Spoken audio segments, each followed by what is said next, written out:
What's up, everybody, and welcome to Ask an Educator, Sophia Speaks Special Edition. Listen, we took a little bit of a break for Thanksgiving, so we do hope that you had a wonderful Thanksgiving break and there was much to be grateful for. But we are back live and in living color, and I'm just so excited to announce my next guest.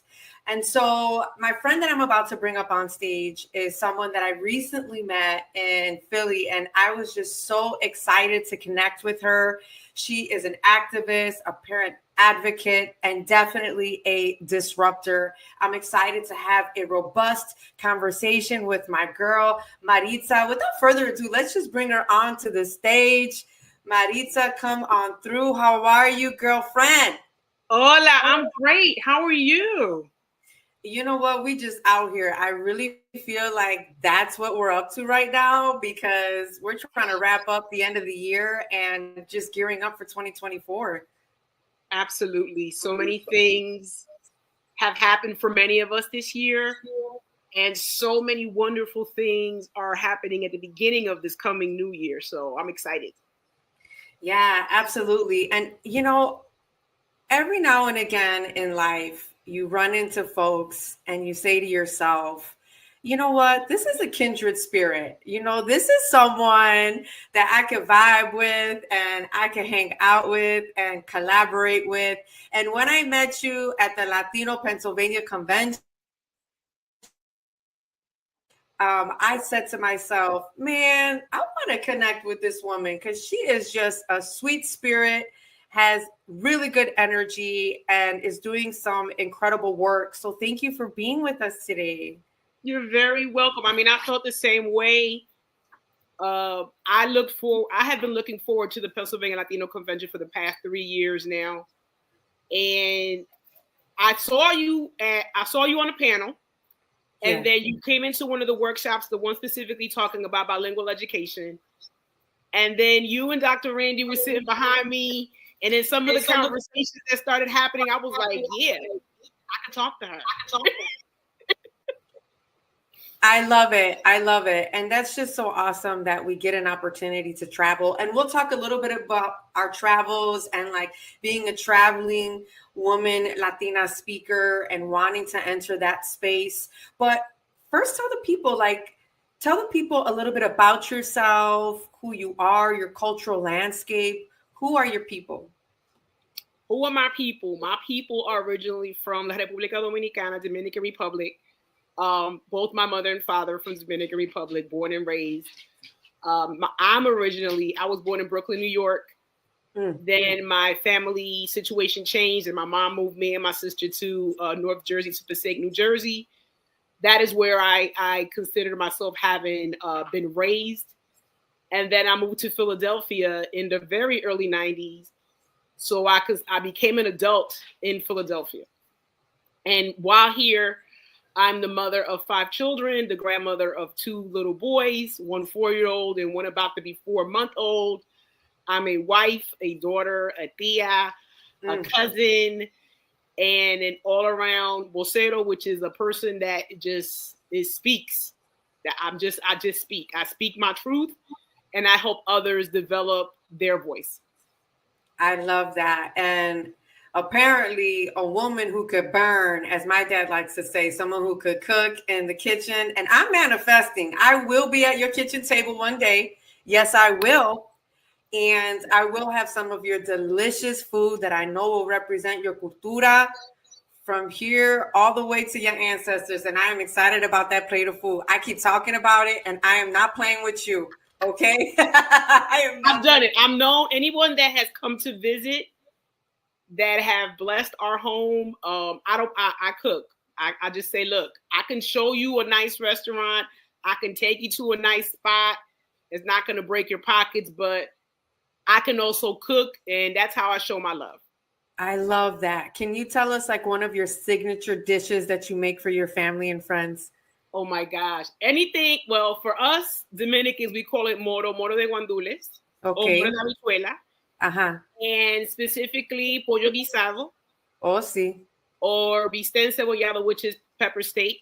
So, I mean, and of course the plátanos. And I know I have some friends that I'm going to share this link with that teased me because I was visiting friends in Atlanta and I cooked. And they were like, well, where are the maduros? And I was like, I'm sorry, they didn't have any. What do you want me to do? But they never, don't forget the maduros next time. So they're like a standing joke.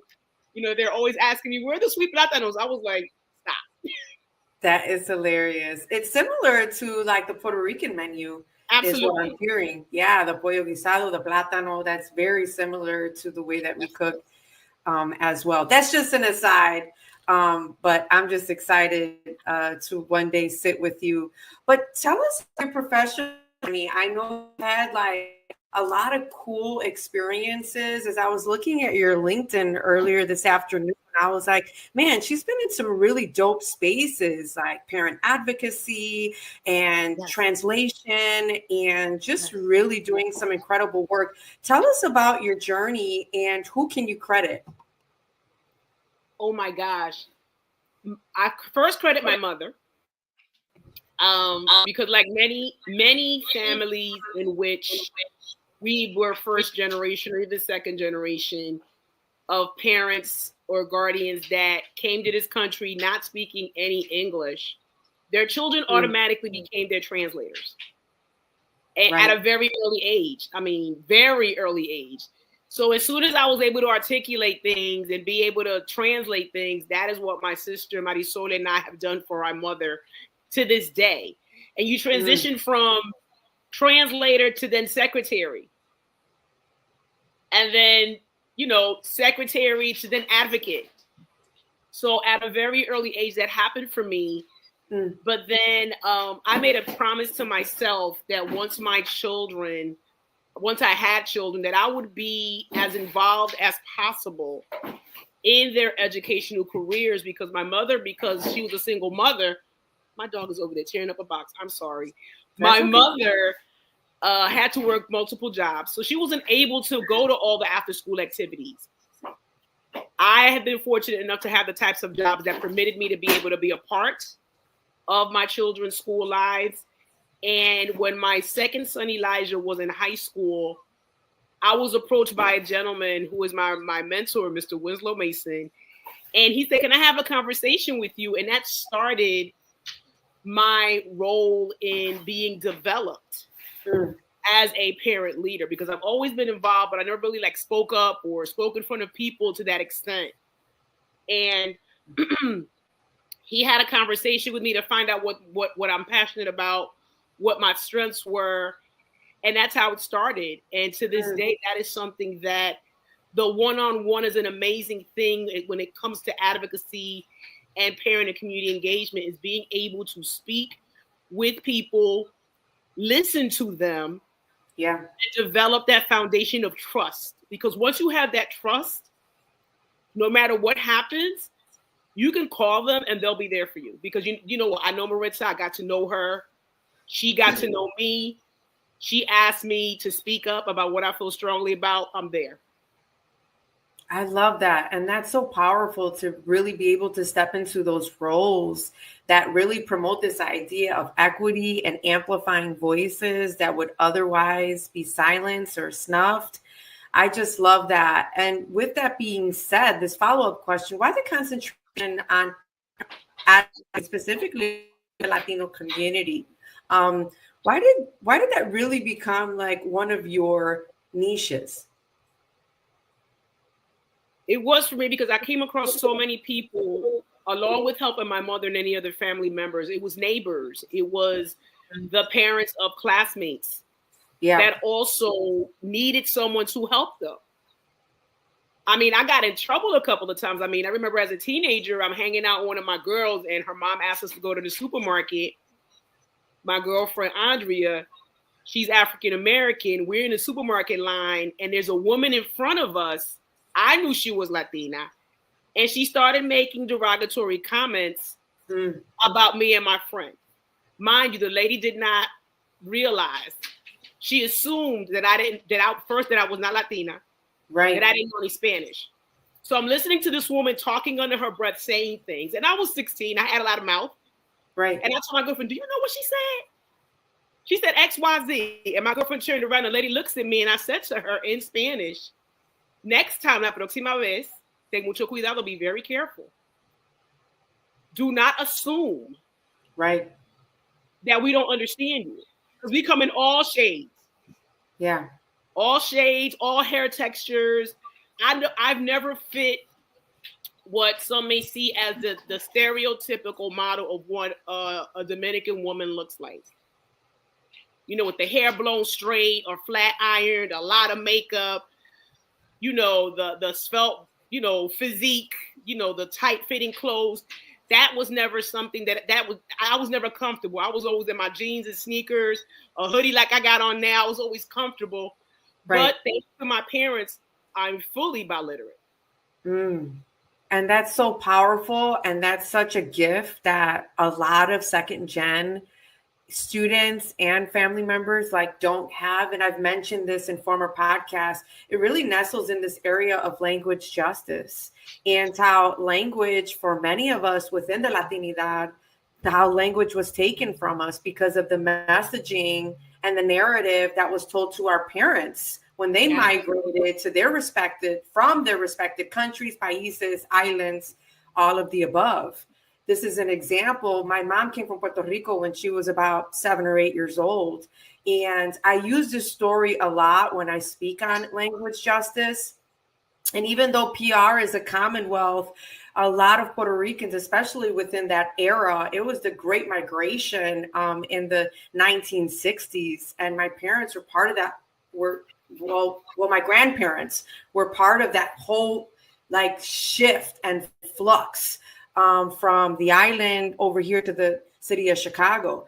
And she was in a Chicago public school walking with one of her classmates, 8 years old. So they're young, they're babies speaking in Spanish. And a white teacher looked to both of them, stopped them right in their tracks and said, "We speak English here.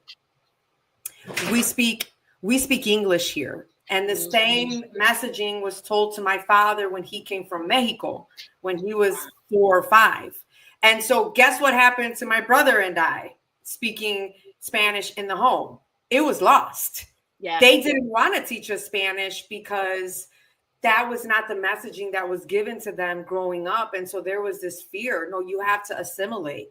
No, you have to speak English. No, you have to really integrate into this American fabric. And now as an adult and as a teenager, I was like, I want my language. And so I had to struggle. I had to struggle to learn Spanish. I took it in high school. I started practicing with people. I learned a lot in church. Then I married my spouse, and his mom didn't speak any English because they're from El Salvador. And so I learned a lot with my suegra. Y ahora yo puedo defenderme. Yo puedo hablar 100% en español porque estoy practicando y es muy importante para mí, right? So now I can defend myself now. And this is just a point that it just kind of triggered like what you were talking about. Now I have my daughter in a dual language program because I don't want her to lose the language. I'm inundating her with Puerto Rican menu, with Mexican menu, with El Salvadorian menu cuisine.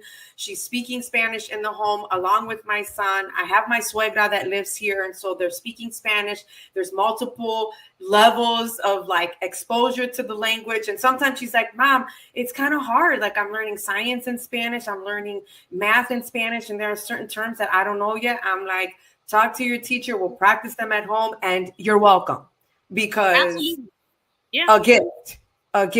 My dad, his choice was what he always said is Maritza and Marisol will learn English when they get to school. So from the time I was born until I entered kindergarten, my father would not allow any English to be spoken in the home. So dope. Like I caught some things here and there when he was at work and I was home with my mother because she was a stay-at-home mom at the time. I saw things on like Sesame Street. I loved Sesame Street when I was young. So I did learn a few things, and then my sister would come home and sometimes say some things to me that she was learning. But it wasn't until I entered PS 45 in Brooklyn and had Mr. Katz, my first male teacher, tall, white Jewish man. He helped me learn some English. My mother said that I was like a little cotorra, like a little bird that, I all of a sudden came home after a few months of being in kindergarten. I was like, beep, beep, beep, beep, beep. just speaking English, but they always made sure that we maintain our Spanish language in the house. I love that. And circling back to our school buildings, right? Language justice is still very much a thing. And as it relates to the Latino population, our Latino student population is the fastest growing student population in the United States, making up well over 50% of our multilingual learners at the building level, at the national level. Yes, it's blowing up. It's blowing up. And with that being said, we have a lot of first-gen students. We have a lot of Spanish-speaking parents. And how are we servicing them? How are we honoring the languages while giving content and also helping students learn English alongside? And I think now more than ever, our school cultures are really catching wind like, hey, listen, it is inequitable to expect our students to check their cultural identity at the door. Absolutely. We, on the contrary, need to be supporting our parents. Yes. We also need to be amplifying the cultural landscapes of the students that are in front of us. We need to be disrupting these texts. We need to be honoring Spanglish. Listen, the past 3 years, I've had multilingual learners in my classroom at the junior AP language and composition level. So very high stakes. We're prepping these kids for the test, for the state test, for the state AP exam, 3 essays, 1 multiple choice. And they're still learning and thinking in 2 different languages. And I was very clear. Si tienes que hablar conmigo en español, está bien en este lugar. I'm like, listen, if you need to speak in Spanish with me, if you need to explain something to me, and we can go back and forth in English and in Spanish, it's okay here.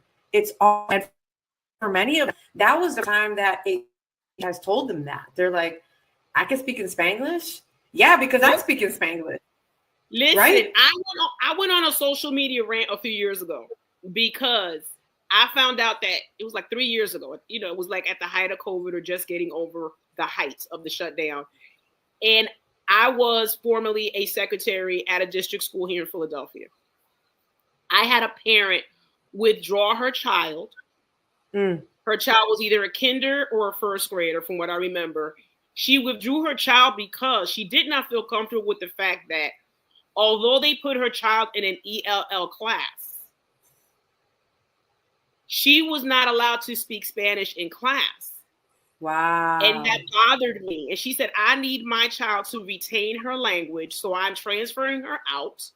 I am on a wait list for one of the only 3 at the time schools in the city of Philadelphia that offered bilingual education. And that enraged me. Because number one, as many of us know, the ELL classes, what they do is put a child in this particular class with the teacher that understands that the student does not have English as their first language. Correct. That teacher is not bilingual or biliterate. They just know that it may take a little longer for the child, but they feel that if they immerse the child in the language, that they'll learn English faster. Fine. But what about also making sure that they retain their native original language that they were born with? That's always been my concern. So and then my role at the school, I was a school secretary, but I was the bilingual school secretary. So everything that came down my way, I asked, okay, let me see this. I need to translate this. Don't post that because I need to translate this. Is this already in Spanish? Wow. And I'm like that to this day. Any information that comes across, I need to see it in Spanish. I need to make sure it's the correct Spanish, not just Google Translate. I want to see it. If I get a phone message, I need to see it in both English and Spanish. I mean, any other language. I need to see it. Parent meetings, Latino parents aren't coming because they're not making sure a translator is present. Wow. And they wonder why there's no participation. Wow. It's crazy. And I'm quite sure if it's happening here, it's happening across the country. Oh, of course it's happening across the country because there's such a shortage of bilingual education educators and ELL endorsed teachers because of there's a myriad of reasons, right, why there's such a shortage. But I do want to give credit to the U.S. Department of Education. We do have a Secretary of Ed, Dr. Miguel Cardona, shout out to Puerto Rico, fellow Boricua in that seat, representation so matters. Absolutely. And he has a current campaign out there called Bilingualism is Our Superpower. I know you've seen me reposted on LinkedIn. Yes. Raising the bar.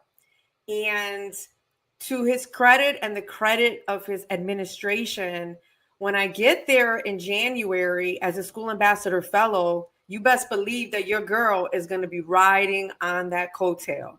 You best believe that I'm going to be right behind that whirlwind of a narrative. Because it is about also changing the narrative, right? And I think that with all the work that folks like you and I are doing in various spaces, we're changing the narrative. This isn't a deficit. This is an asset to be able to speak and to think and to learn in two languages, to be bilingual, bicultural, biliterate. That is so valuable in today's society. So not only is it about access, is it about translation and language justice, but it is also about changing the narrative. And I think that that's been so empowering to so many of our students across the country. Oh, yeah. And to add to that, I honestly feel that other students, those that are, that are not Latino or of Latin descent, should also have the right to say, I want to learn Spanish. I also want a bilingual education so that I can have that extra language in my arsenal of experience as well. I mean, my children attend a predominantly African-American population is the highest, but the Latino population is almost eclipsing it. So why not offer Spanish to children beginning in kindergarten so that these children, as they're growing and moving up in grades, are learning already a second language along with their peers that are already being bilingually taught? That would be an amazing thing. I love that. And it really speaks to the point that language access and language justice and learning a second language is a benefit to everyone. Absolutely.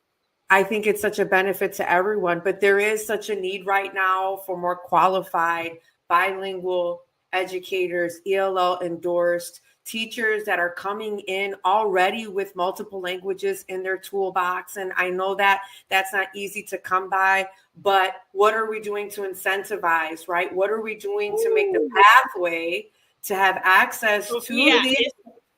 Listen, when I tell you, I was a bilingual secretary at a Philadelphia school district school. I can be transparent and say that the pay was not even at poverty level. It was below poverty level. And the only reason that I was able to survive Dios mío. that school year is because I have a spouse with a second income in my home. Correct. There is no reason why a support staff person or an educator should have to get a second job to support their family and make ends meet, especially when they have the added skill, the added assets of learning, knowing fully how to read, write, speak another language that is needed in your school community. Absolutely. And before I went on a leave of absence, I was in an ELL program to get my endorsement because of the heavy influx of multilingual learners at our building level. We're pushing 30% of multilingual learners at the building level alone. And I'll give shout out to my district, Morton East, over here in Chi-Town area.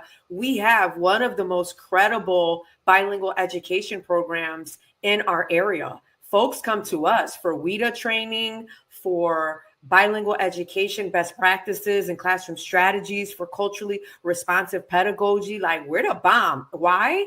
Because in large part, we were forced to really make these critical changes because our student population is almost 100% Latino, predominantly first gen from Mexico. So we either get in front of this and serve our students with dignity and with respect, or we cave and crumble.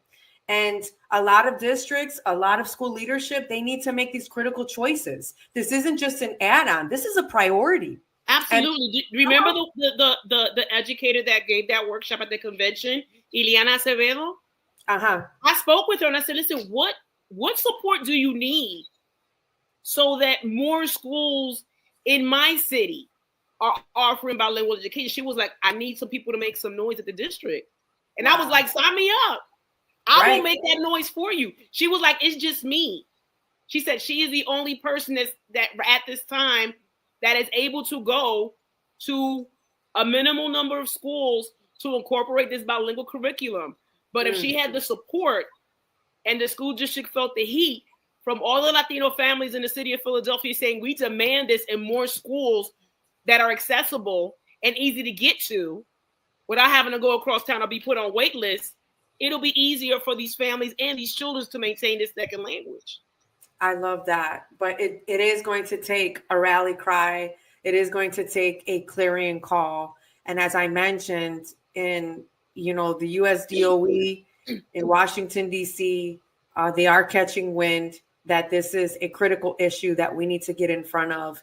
And It's about time that it has gotten national attention. Yes. And that this is a student population that deserves so much, and on so many levels, they outperform their non-ELL peers if they are given the right resources, quality staff, and fair access to equal education opportunity. And that includes parents. So I want to circle back to the parents, because I love how much affection you have for your parents. Like, man, like I love my parents so hard. Like when we have parent-teacher conferences, they are just so overjoyed when they're like, ay, maestra, tú puedes hablar en español. Yes.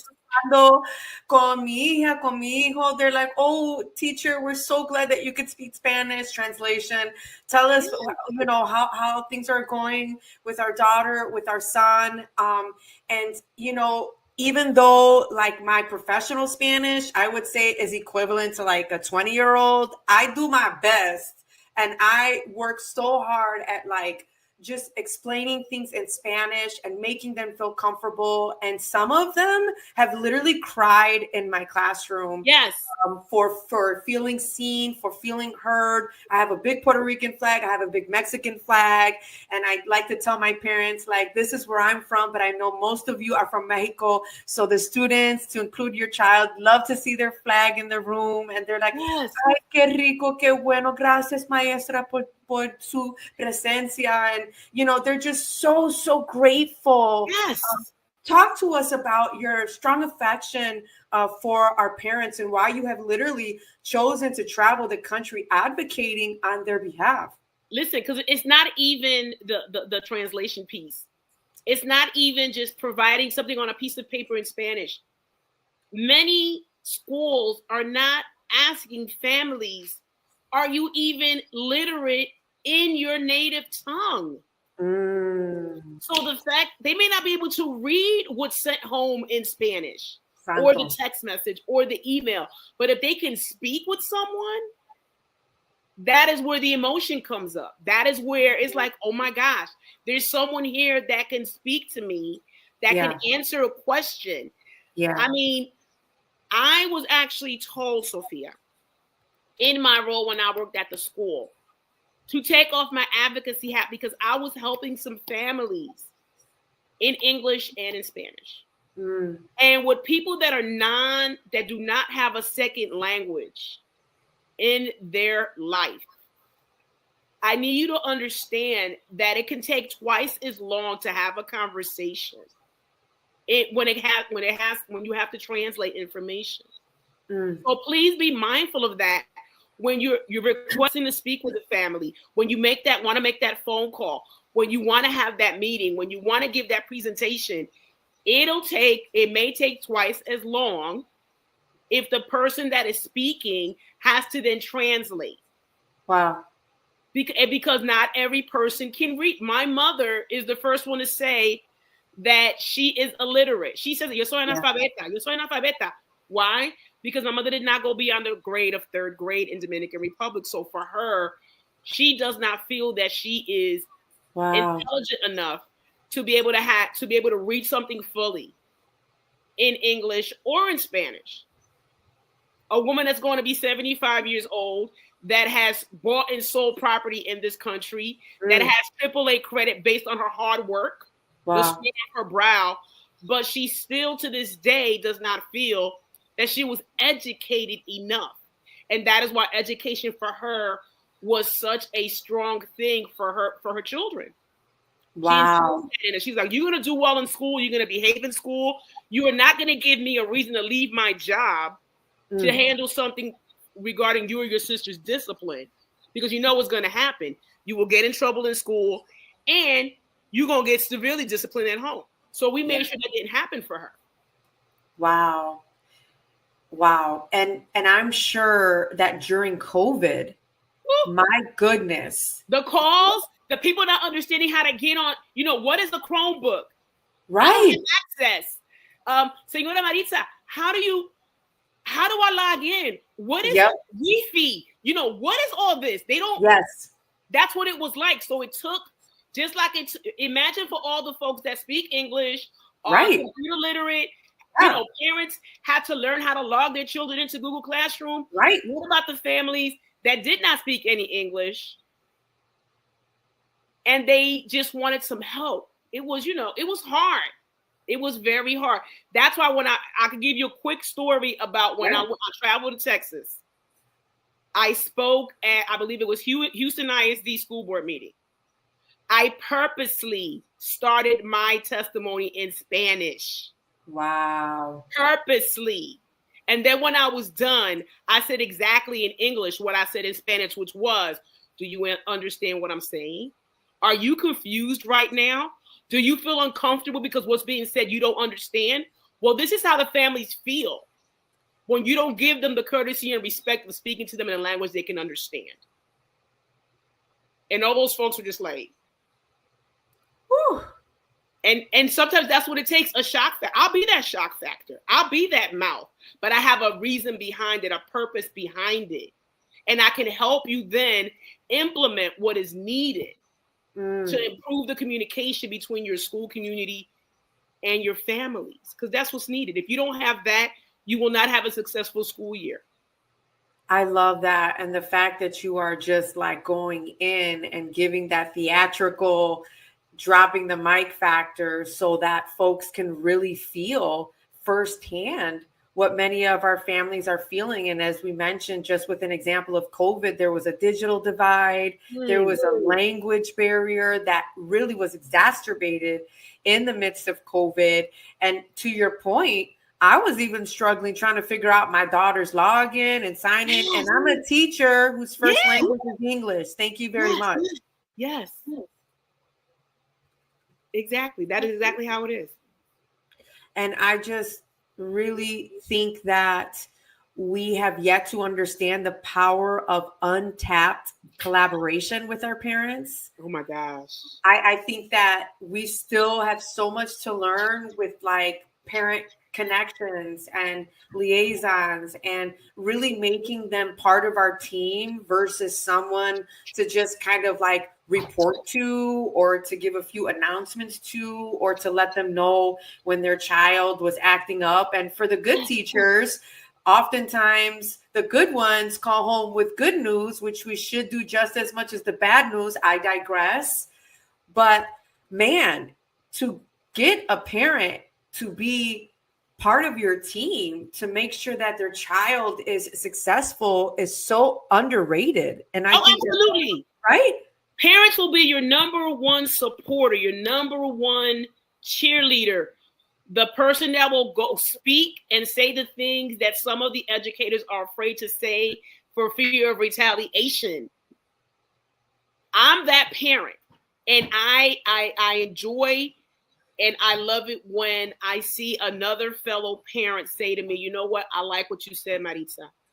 I like what you said, Miss Guridy. I said, great. Take whatever you saw or heard and take it. Use it in whatever you need to say. Right. Incorporate it in your message. That's fine. As long as you reach the people that have to be reached. I am 100% for all those parents that, you know, if you're angry or frustrated, you come into that school because you're demanding to speak to the top person, that principal. I'm like, yeah, have that fire, have that heat, have that energy. But let me know real quick, what steps did you take before you got to that point? Did you have to go to the, go for the nuclear option? Or did you first try to communicate with that teacher? Did that teacher respond? Did you try to reach that counselor? Did that counselor respond? Did you try to speak to that school nurse? Did that nurse respond? Did you speak to the school secretary? Because that school secretary is that gatekeeper to that principal. That's right. And if all those individuals were mute to your communication request, then yeah, go straight to that school leader. But have your ducks in a row and have your receipts. Have those receipts. And that's what I tell parents. Have those receipts. Have that proof. Have that timeline. And when you go to that school district meeting, to put that individual or those school admins on blast, make sure you went through the steps first. Wow. That's so powerful, to empower the parents with the tools necessary so that they can circumnavigate the education of their child. Yes. And it's just so complex, right? But if we have advocates like you in place, it really arms them and empowers them versus disempowering them and taking away their voice and their power. So what are some of the messages that you travel the country with? Let's pivot, because I know you and I share that in common. We do some consulting work. We really enjoy conferences and speaking, breakout sessions, keynotes, webinars. You were recently going to be at an incredible event, the Black Educator Development. I know I shouldn't even mention it because it was just the BMAC. I was not able to attend the Black Male Educators Conference because unfortunately I came down with COVID. I was so sad. I was sad, but I was happy that it was an amazing event. I was so happy to see that so many educators and my children's school leader was there. That made me smile. Seeing all the photos, seeing all the people, I was like, oh my gosh. And I was so ready, Sophia. I was ready. I mean, my workshop was going to be specifically regarding the importance of collaborating with our families in our communities. And it really just, helping the educators that are new, that still have not developed that thick skin. Yeah. In being able to communicate, because many of them that I have gotten to know, they tell me I get anxious when I have to call a parent or guardian. Sure. And I had some interactive conversations that were going to happen, some activities, some tips, just things that they could be put in their arsenal. Yes, you're an amazing educator. You got that pedagogy on tap. But one thing, and I'm going to ask you as a teacher, do they have not just a PD, not just a one-off workshop, but is there actually a purposeful course in Teachers College regarding communication? See? And that's why I'm here. That's why I feel that I was put in the spaces that I have access to.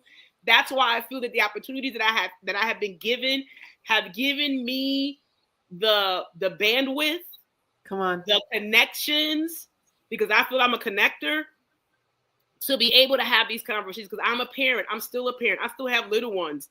That's right. I can say, I remember what it was when they were in kindergarten. I mean, I have 2 7-year-olds in our home.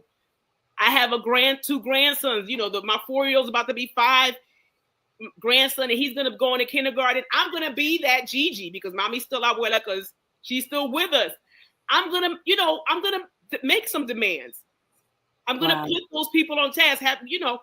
When are you going to have a conversation with me? Let's talk. That's all it is a conversation. Let's talk.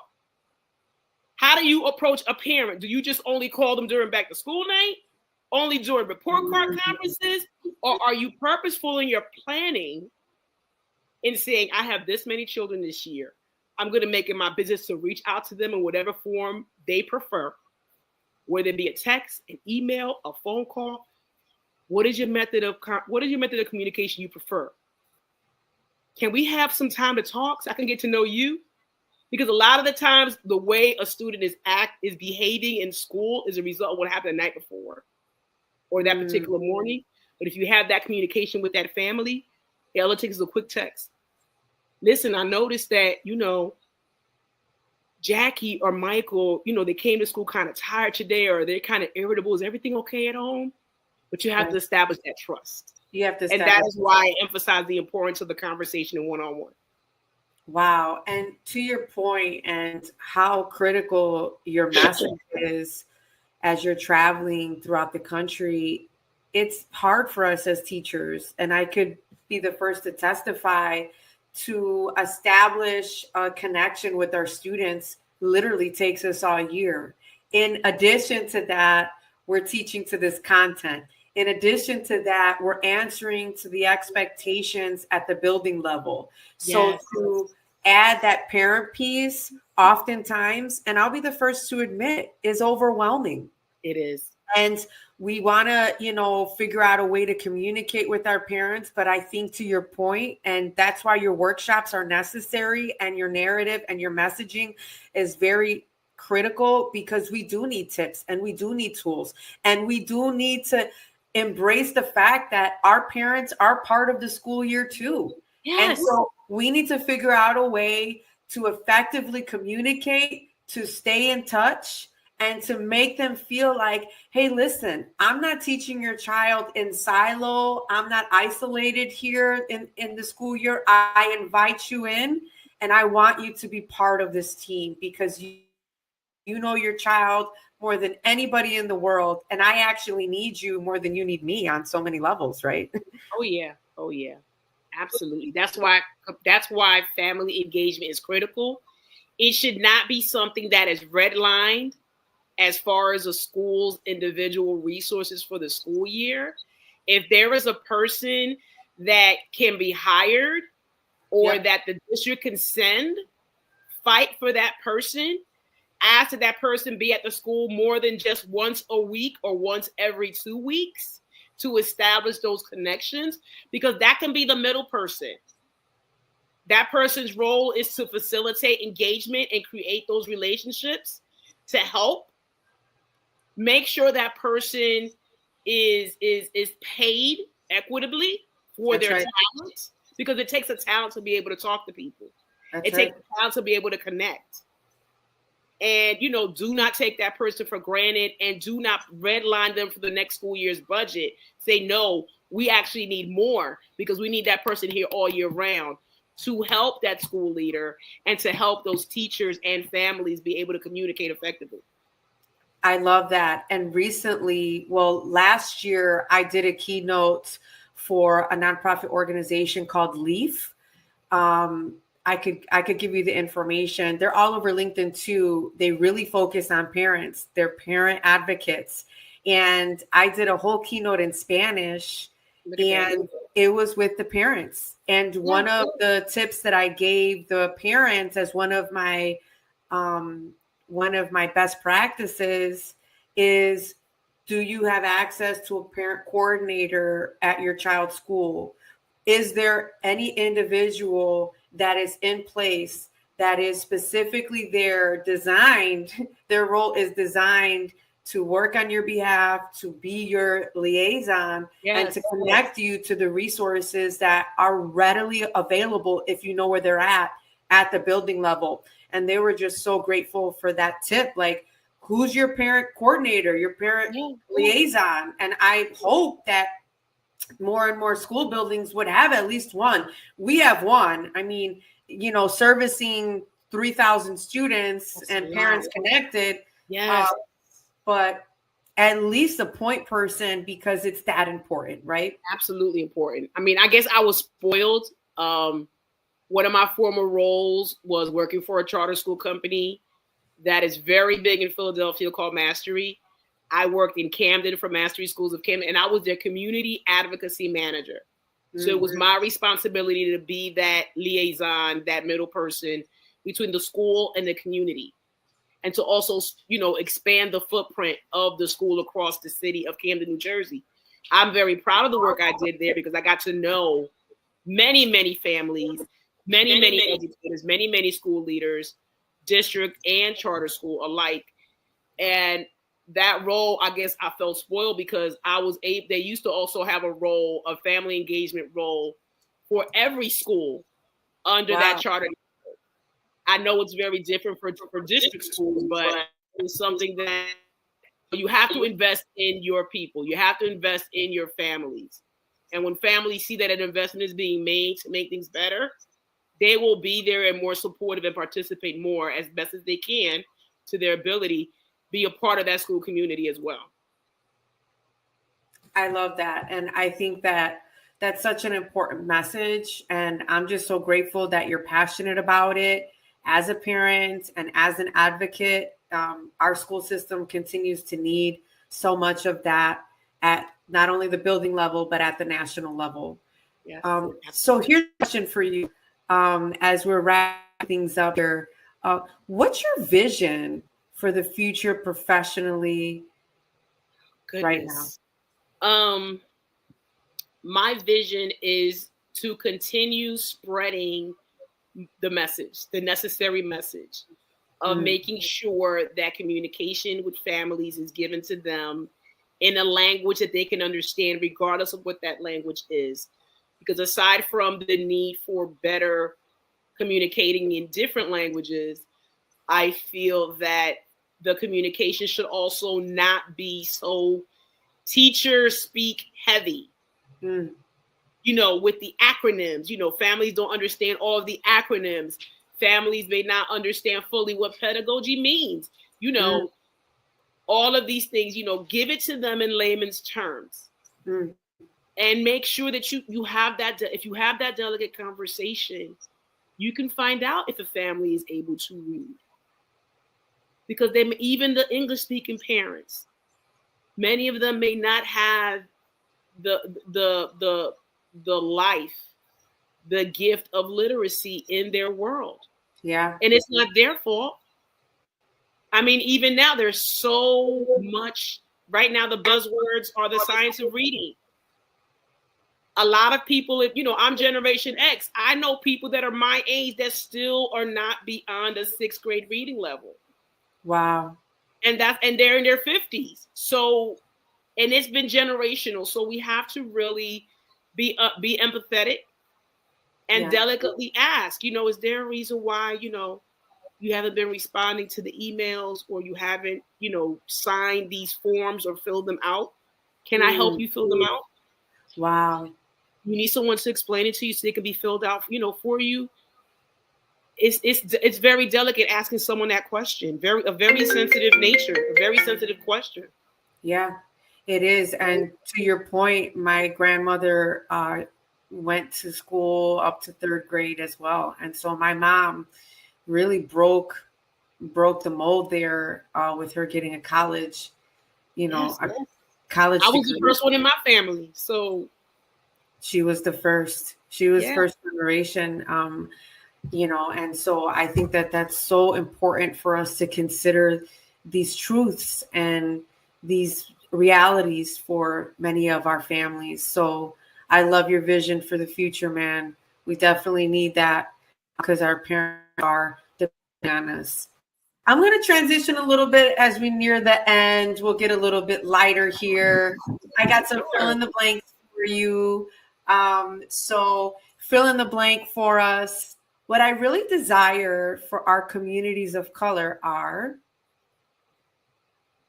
access, equitable access. Come on. Because I keep on hearing, oh, we have these programs and we have all these programs. We have all these programs. Yes, but do we all get access to these programs? Wow. Because if we had access to these programs and these opportunities, that's right. A lot of the areas in which our children and families are struggling in with regards to education, they're not going to go away, but they will be lessened. They will be decreased as long as everyone is able to have access to the same programs and resources. I love that. Representation matters because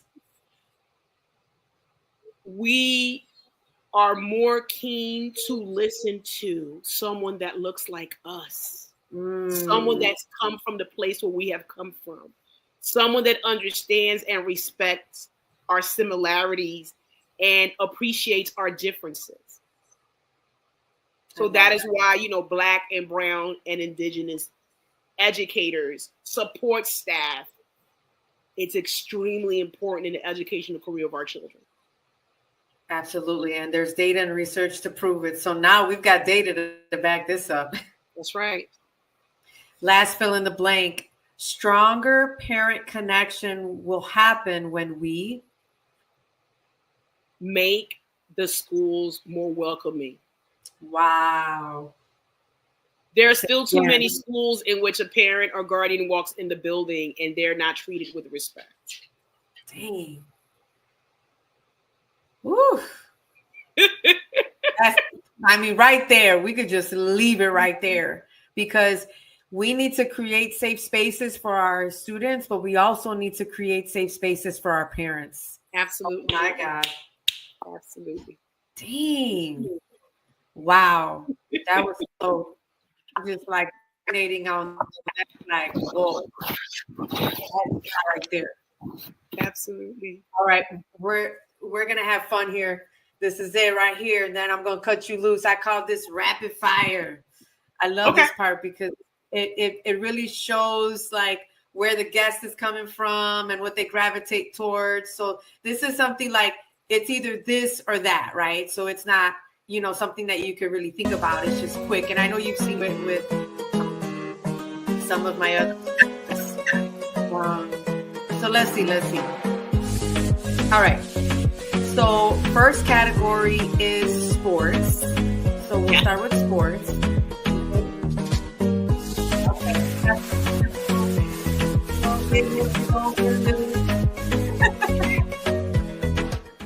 All right, let's see. All right. Basketball or football? Yeah, basketball and football. Which one do you gravitate towards more? Right now, football. Absolutely. Eagles 10-1. Yes. Okay. All right. A girl knows what she wants right now with the sports. Super Bowl or World Cup? Oh my goodness. I have to say Super Bowl. Super Bowl. Okay. I didn't know you liked football like this. I had to while I grew up in Passaic, New Jersey. If you didn't like football, you didn't have a life. Oh man. Okay, they're gonna cut you off. All right. Going into the music category. Peso Pluma or Bad Bunny? What's the first option? Peso Pluma. I don't even know who Peso Pluma is, but then I have to say Bad Bunny. So then you have to say Bad Bunny, yeah. Okay. Yes. Okay, so I'll send you a few songs of Peso Pluma. Yes, please. Salsa or merengue? Oh my gosh, merengue. Tell me why. Well, although my mother loves salsa, and in my family, between everybody in it, me and my mother and my cousin Abraham are the salseros. The other half of my mother's sisters, their children, their mothers never taught them salsa, so they will leave the dance floor. So salsa I love, but merengue was the first one. Man, merengue, you got to be quick on your feet, and it's good cardio too.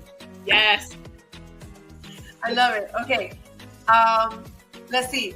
Karol G or Alicia Keys? Wow, that's hard. It depends on what era. So right now, it has to be Karol G for me. Karol G, she's just like crazy on amazing. fire. Yeah. Yes. Crazy on fire, and she's got such a dope vibe and a really great story too. And she's just really bringing that Latina vibe into mainstream music. And yes, she is. Kudos for her. Okay, food category.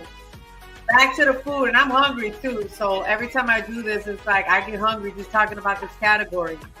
Tacos or enchiladas? Tacos. Tacos. Authentic tacos, not the Taco Bell stuff. I'm sorry, I don't do the regular lettuce, the sour cream. No, I need cilantro and diced onion and salsa verde. That's me. I love it. Arroz con gandules o arroz blanco? Gosh, arroz moro de guandule. ¿Verdad? It's like it's supreme. You get to use the flavors. You get to add more flavors. Yes. White rice is fine, but you need that infusion of flavors. Yes, that is so true. Absolutely. Pico de gallo o guacamole? Ooh. gosh. I'm gonna have to say pico de gallo. I love guacamole, but pico de gallo, yeah. Okay. I would have thought you would have went with the guacamole, but I mean, guacamole is good, but I mean, it's just something about pico de gallo when it's freshly made. It's a toss up, but it tilts more towards pico de gallo. Okay, because I love pico de gallo, especially like you say, when it's made fresh with the onion, the cilantro, the tomate, un poquito de limón, un poquito de sal. Yeah, it's like fire. I know. I'm so hungry right now. Aren't you getting hungry? I'm like, I want to plate of Maritza's foodie job. Okay, that would make like my whole night. Soon. Okay, last one for the food category. Tres leches or flan? Flan. Okay. I'm going to say flan because my mother always made it. And it's funny, for those of you in the Philadelphia area, LULAC Chapter 210 is selling flans for the holidays. So wow. Look for the post on my LinkedIn or my Facebook. It's on there. They're selling flan as a fundraiser for college scholarships. I love that, for a good cause. Yes. All right, here's the justice category. More along of what we've been talking about as it relates to equity and justice. What the world needs most right now is healing or justice. Oh my God. We need more justice in order to be able to allow us to heal. So it's like, that was a hard one for me to answer. That's the best way I can answer, but if I really had to, I would say healing. Because there's too much hate going on. We need to heal. Yes, agreed. The world needs to heal. What I want to offer the world first is love or grace? Grace. Ooh. It's not enough grace.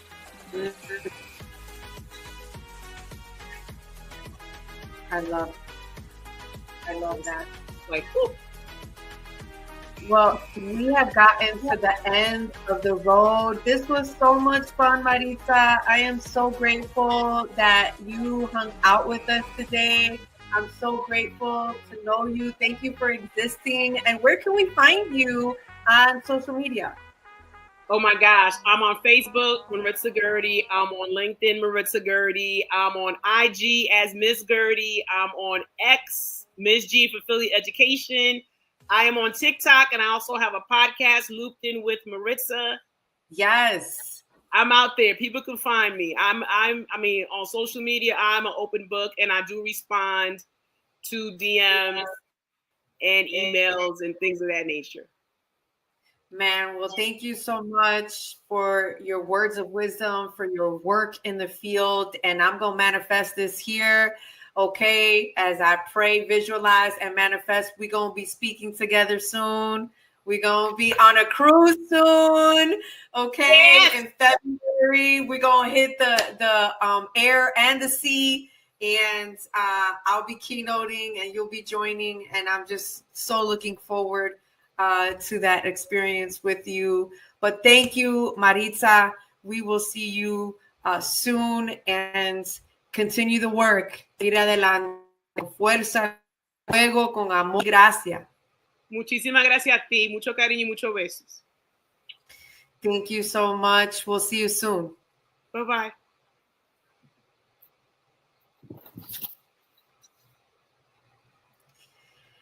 And so I always get so excited to talk to our friends here as they come on and as they share their hearts and share their stories.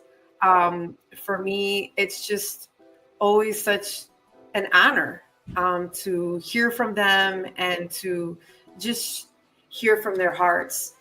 So I always like to end with just a little bit of some thought here as I end our session today, and I call it A Second with Sophia Speaks. Today's episode reminds us of how important it is to use your giftings, your assets, and your time towards what you know you've been called to answer. So we press, we push, and we forge ahead. What I'm learning is when you lean into your deepest wishes for the world, it will rise up to meet you and open the way. We have what our ancestors referred to as radical hope, that our tomorrow can look better than today if we keep committing to good trouble. So to all my EDU justice warriors, I see you, I am with you, and I am for you in the fight. Until next time, keep shining and getting in good trouble, necessary trouble. Goodbye for now.